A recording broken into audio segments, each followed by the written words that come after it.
But ask me loud so I don't have to, yeah, because I sound like I'm deaf. Okay, we're back on. You were talking about being on That Girl and being told about the first day on the set.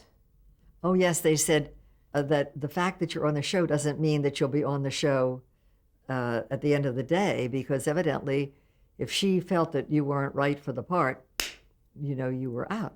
So it was a very insecure first day, but at the end of the day, I did my first scene, and I got laughs from the crew, and um, and Marla started talking to me. It was like I existed, which was very helpful and refreshing. And for the rest of the time that that we were filming, she was fine, and the show went extremely well. So I was very, very grateful that I hadn't had the fate of some of the others, but it was a funny show.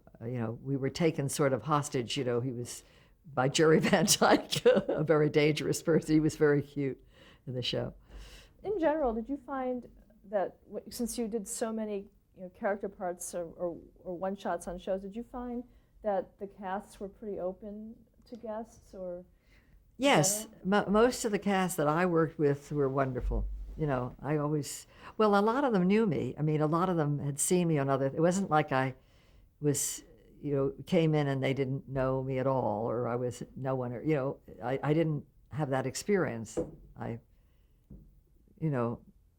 They all welcomed me, and it was pretty darn nice. You worked on a lot of different shows, and maybe I'll go through some of the people that you may have worked with on the shows instead of talking about each show individually.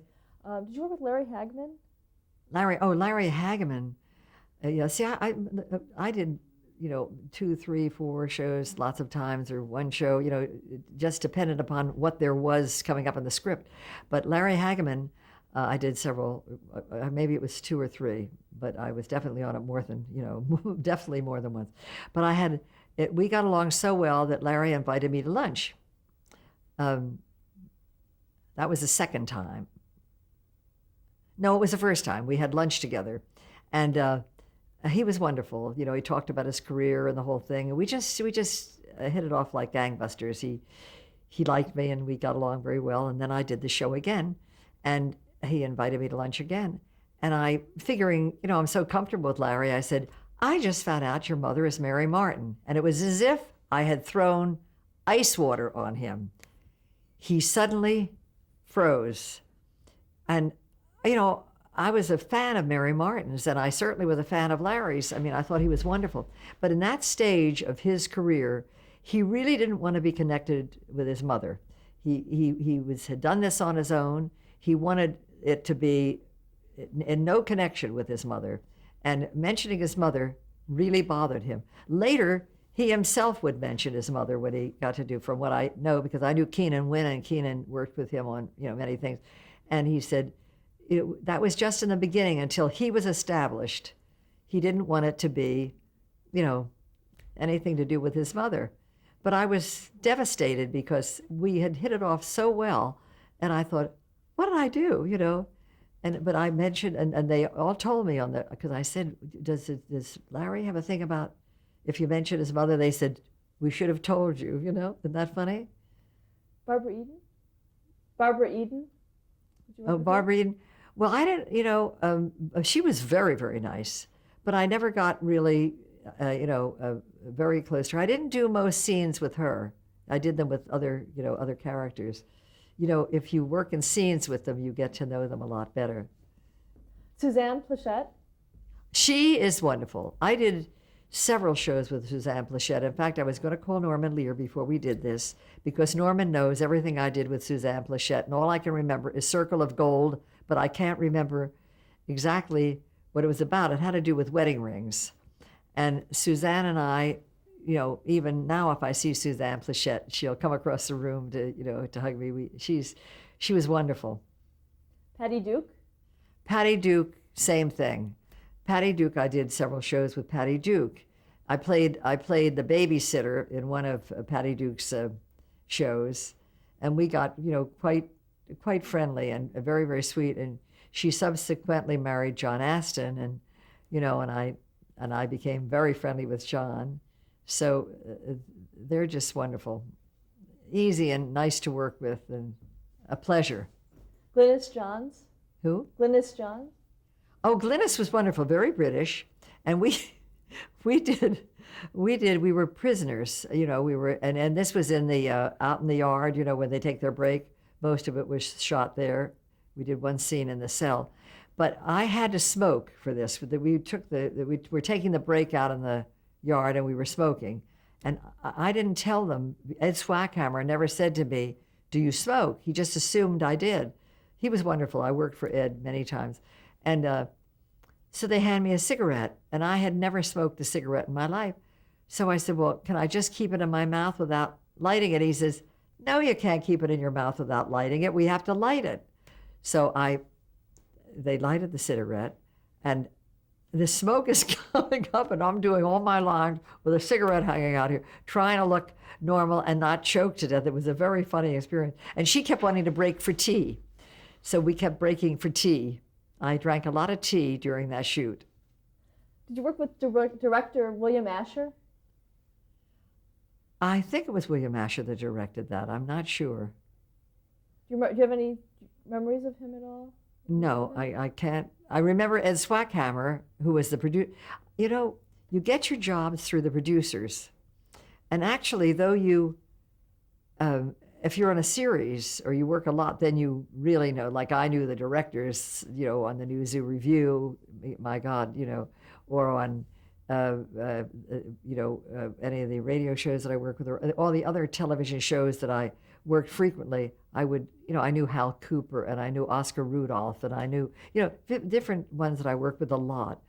But some of them, I would be more in touch with the producer than with the director. Oh, Gail Storm. Oh, well, Gail Storm, Alex Gottlieb was the producer.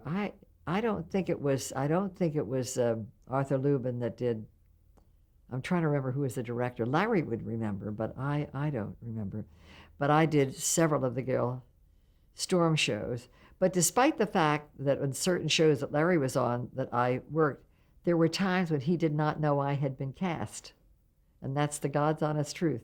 Some, yes, some he would say, "I've got a part for you." Others, he wouldn't even think of me for it, but the director would or the producer would, and call me in, and we come home that night. He says, "So what did you do today?"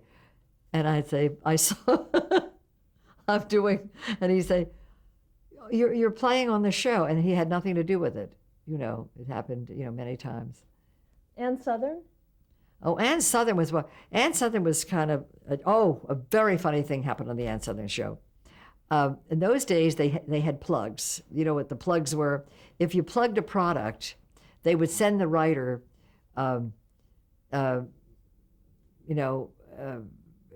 case of liquor or a case of Coca-Cola, or if it was a product that you wanted, they send you a case of it, product that you were doing. And this show was, Larry had written this particular show, and in the, I had to, there was a scene where she's going through her purse. I played a waitress, and she can't find something, and I said, "Well, let's empty your purse, you'll find it." So it was very funny, the things she had in her purse. I mean, he'd written some very funny things. And Lifesavers. So, it was one of the things, because Lifesavers was a plug. If you mentioned Lifesavers, you got a case of liquor. So Larry said, "For God's sake, see that she says Lifesavers." So she does the scene, and the director, I forget who the director was, she said, "Well, it looked pretty good." I said, "Ann, do another take." I said, "Because you didn't say Lifesavers, and it wasn't funny." She says, "Are Lifesavers funny?" I said, "Oh yeah, I mean, it's such a silly thing, Lifesavers, why would, you're taking out things from your purse and you've got Lifesaver." And the thing was in there strictly as a plug. So she says, "You really think it'll make a difference?" I said, "Well, it would strike me funny if you," so she did it again, and she said, "Oh, Lifesavers?" And, you know, and I said, and I smiled as, you know, when she did it, you know, and she did the whole scene. And the director said, that was very lively. That was very good. But he didn't mean it was a lifesavers. He just meant she did it. You know, she did it better.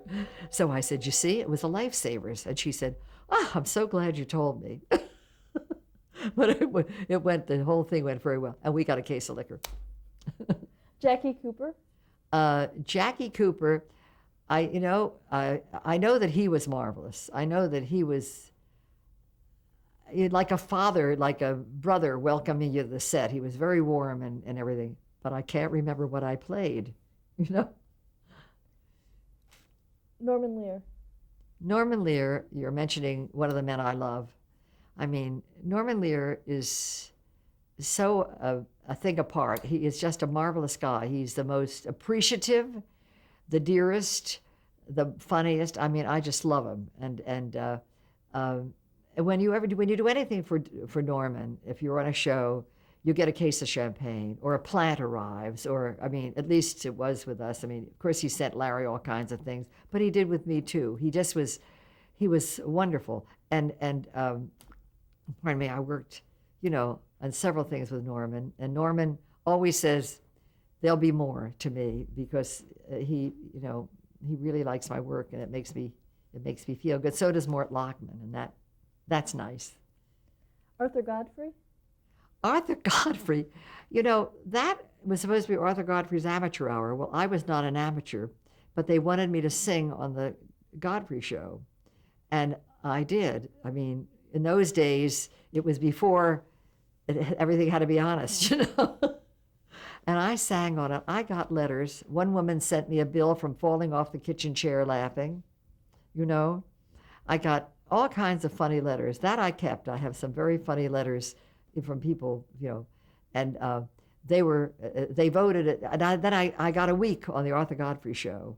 And as a matter of fact, the Arthur Godfrey show was one of the reasons that I got that and CBS School of the Air, that I got the Gay 90s show, because the producer had heard me on both of those things.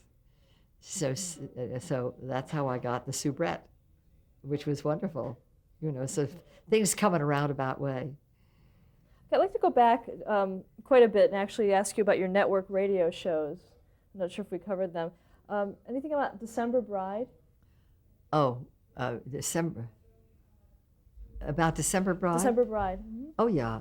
December Bride, which became a television show. Yes, I did quite a few of December Bride, playing characters. And Spring Byington was an absolute doll. She was, you know, she played a dingy character, but she was just a very sweet lady. And that was a lot of fun. I think December Bride, I think it was Park Levy's show. And Park, in fact, through December Bride, I got the Cara Williams show later, because Park Levy wrote, you know, owned or produced the Cara Williams show, and I was to be a regular, to be the neighbor on that, on television. It was a TV show, and I did the first show, and it went wonderfully. They were renting the house. I played this, you know, next door neighbor, and it went very well. And Cara was very pleased and thrilled. And the next show I did, we were going to be doing, it was the two girls, we were going to be doing a charity thing, and it was doing the French can and everything. And in the living room, in part of the story, I had a French song that I wanted to do in the show. I mean, as the character. So I sang this very funny French song, and it threw Cara so badly because I got a hand from the crew, and Cara said, and she couldn't think of her next line. So they said, do it again, Hazel. And I did it again, and she couldn't think of her next line. And she said, she can't do that song because I can't think of my lines when she's finished. It doesn't belong in the show. She did not want me doing anything funny like that. You know, it was her show. You can't blame her in a way, but, you know, there were going to be a lot of shows. And this was one show. But I was to sign to be on the entire series, you know, to be the neighbor. And Cara said she was not going to have, you know, competition on her own show. So I was devastated, as you can imagine. But I didn't have to be because the show lasted a very short time. I was off the show and they recaptured it. The show did not stay on. How about the radio show Meet Millie? Meet Millie was marvelous. I worked, I was really a regular, but when I say regular, it wasn't every week, but it was every 2 weeks or something for Bill Manhoff. Bill really wanted me on it. And I was Penelope Farnsworth, who was Marvin Kaplan's, played Alfred, and I was his girlfriend. And it was very, very comical. And it wasn't exactly like Miss Duffy, but she also took voice lessons, because most of the shows I worked, they wanted me to do, in addition to the comedy stuff, they wanted me to throw in a song every now and then. So I had marvelous I wish I could get copies of the show. I don't know how you get the old shows. It's hard. Cara Williams can't get, she called me once and asked me if I had a copy of the Cara Williams show. I said, God no, Cara, I would love to have the first 2 shows, Cara. So she said, well, if I find out what I tell her, which is pretty funny, You also worked on the radio show My Friend Irma. My Friend Irma and that darling gal who played who always wore gloves, what was her name, that played Irma on the show? She was never without gloves. She wore them even at the radio show. But I did a lot of parts Marie on Wilson. Yes, Marie Wilson.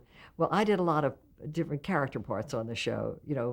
I can't give you specifics, but I played all kinds of parts, So I did quite a few of those, And then in the 70s, you started to do work on several children's and animated shows. On what? On animated shows and children's shows. Can you talk about your work on the New Zoo Review? Oh, the New Zoo Review was probably one of the most fun times I had in my whole career, because we did 200 shows. I had to learn 16 songs a week. I had all this dialogue. My voice is, I'm a little husky now. I don't want to do it because I won't do it exactly. But I was very high, soprano, hippo. When they called me to do the audition, they called me on the phone. They said, Hazel, they want to see you, at Funco. And they gave me the address. They said, to audition for a hippo. I said, listen, I don't do tractors. I don't do hippos. A hippo? You calling me to do a hippo? And Cunningham said, Hazel, they want to see you, So my son was sitting next to me and he said, Mom, you told me that you never say no, you always try, and you're going to try to do a hippo. So I said, okay. So we went down, the whole family went, we figured we'd go out to dinner. So we went down to do to have the audition. And when I went in, I heard a lot of people kind of talking to themselves. You know how the actresses do that when they get a script. When it's their turn to go on, they go to a corner and they all had these deep Southern drawls way down here. And I thought, okay, so we went out to dinner because I was going to be like third from last auditioning. And we came back and I thought, no, it's a hippo, but I'm going to do it differently from everyone else. I'm going to make her such a high voice for this hippo. I was much higher than that. I was going to talk really high and do her, ooh, way, a real hippo. Anyway, I have a neighbor who's from Columbus, Georgia, and I did Barbara 4 octaves higher, and I sang, and I did this hippo thing, and we went down to Rancho La Puerta with the kids for the weekend, and I got a frantic call, you got the thing, come back, Describe the show. Describe the show, the New Zoo. Oh, there was a hippopotamus and a frog and an owl. It was Freddie the Frog, Henrietta the Hippo, Charlie the Owl, and Frida the Frog, who was on sometimes. And I was Henrietta the Hippo and Frida the Frog. I did both. And the show was, there was Emmy Lou, Doug and Emmy Lou, and they were the leads. And they talked, they lived in the woods. Don't ask me what it really was about. But it was a very, very popular show. It's still running. I mean, it's on cable. and it ran for a long, long time, and it won many, many awards. You know, it's, Now Henrietta was actually played by someone in a costume. Is that... yes, Larry Thomas, who was in Guys and Dolls. She was a lead dancer in Guys and Dolls in the films, and she had lost an eye, so she could no longer appear as herself before the camera. So Larry was inside the costume, and she's still a very, very dear friend. But I had to do all the hippo and all the, the whole story thing, and then I would do it for her with all the sighs that I would, everything that I was going to do as the hippo, and then she would do it in movement. Was it in real time? We were on at the same time. Joan Robbins was the frog, and Bill Calloway was the owl. Bob Holt was for 1 year, and Bill Calloway was for the rest of the time. And I was Henrietta the hippo and Frida the frog. And we would be at the mic, and the show would be done, on the stage there. And they were very funny. Doctors have told me that they used to watch it before they went into surgery because it was on early in the morning, and they got a big kick. It was a very funny show for adults as well as kids. It went over the kids' heads a lot. What kind of storylines were they?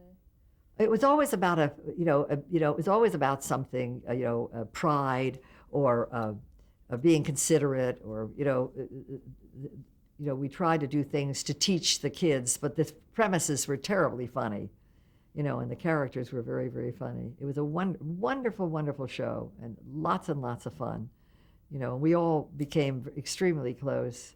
Bill Carruthers, the first year, was directing at the White House. He was directing Reagan, for everything that Reagan did. Bill Carruthers was, so he'd fly back to do that and then come back and do the new zoo, So it had a lot of, talent on the show. I'd like to ask you a couple of summing up questions. About what? I'd like to ask you a few summing up questions. Yes. We skipped many shows and things. Films in your career, exactly. And I wanted to ask you, is there a particular film that you'd like to talk about? Well, A Star is Born. With Judy Garland. George Cukor was the director, and I was featured in that. I played Jack Carson's secretary. But to run down a few, I did Bye Bye Birdie and Mame and Gypsy and Love at First Bite and Rockabilly Baby with Irene Ryan and what's it? Life and Death of Jack Legs Diamond, and a whole slew of films, In A Star is Born, did you work with Judy Garland at all? With Judy Garland? Mm-hmm. Judy Garland, I didn't work with Judy because she was not in any of the scenes with the Jack Carson that I was in. But, and they were always waiting for her on the set. And half the time you worked because Judy Garland didn't come in that day, So I didn't have a big part, but I had a good part, and I was featured. I was in the ads and everything. I couldn't get over it but George Cukor really wanted me to be. He was very marvelous to me. What in your career do you think is your proudest achievement? My greatest achievement in my career? Mm-hmm. I don't know, the fact that I was able to work in all the mediums and raise 2 kids and be married to somebody that was, working all the time. I couldn't pick a favorite. I love being the films and the TV, all the TV shows. I still do. I love, all of it. The new zoo was a lot of fun because we were together for 200 shows, and that's a lot of fun. And Duffy's Tavern was the highlight, a tremendous highlight, in addition to which I met my husband. So that was certainly, a very big part of my life and my career, and the things I did for Norman. It was all great. And that was because hopefully my husband's going to feel better and I'm going to get back to work and just work some more. That's great. My last question is, how would you like to be remembered? How would I like to be remembered? As a very professional, and as a versatile, and as somebody who loved every minute of it, and I hope I gave a lot of joy. God, I know a lot of people come up in restaurants and ask me for autographs, which is really funny because I haven't been doing anything for the past 4 years, and Larry is always, he says, "Here comes one," It's always, it happens. It's really amazing how people remember, you know, people, or they say, I know you. And I say, well, I was in your PTA. I mean, half the time, it's fun being recognized. It's an important part of being in the business. It's nice. Okay, well, thank you so much for sharing your story with us, Hazel. It's been wonderful. Thank you. Oh, this is a picture that we took, when we were in Puerto Rico. It was about 1950. And that's on the left is Ed Gardner faking drinking a Blatz beer, and myself as Miss Duffy, Gypsy Rose Lee, and Charlie Catter as Finnegan.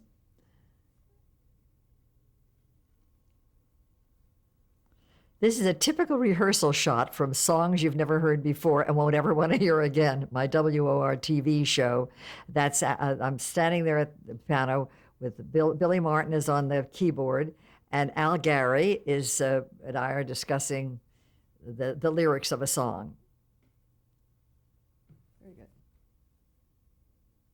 This is a picture from the old Knickerbocker Music Hall days, which was back in the 40s. That's Jack Albertson and myself doing Lamb Chops, which is a famous burlesque bit.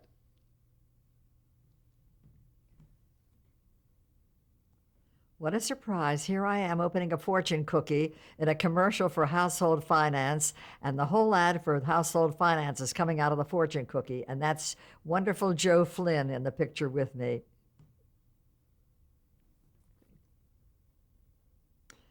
This is a scene in the office with Jack Webb. We were doing Dragnet. I have another picture where I was switchboard operator. This was back in the 50s, I guess. That's John Aston on the left and Carolyn Jones in the middle, and Hazel Shermet as Melancholia, the unmarriageable niece in the Addams Family. That was done, I guess, 60s or 70s. This is from The Star is Born. That's Jack Carson in the middle, getting the very bad news, some bad news, and about James Mason. And there I am in the right-hand corner, looking horrified.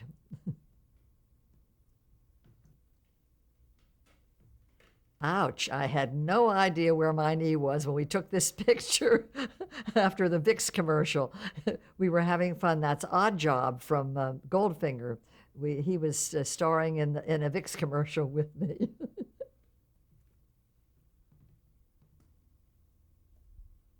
This is the picture in the with Glynis John, where I couldn't smoke but had to smoke. What program is this? What show was Is it? this Glynis?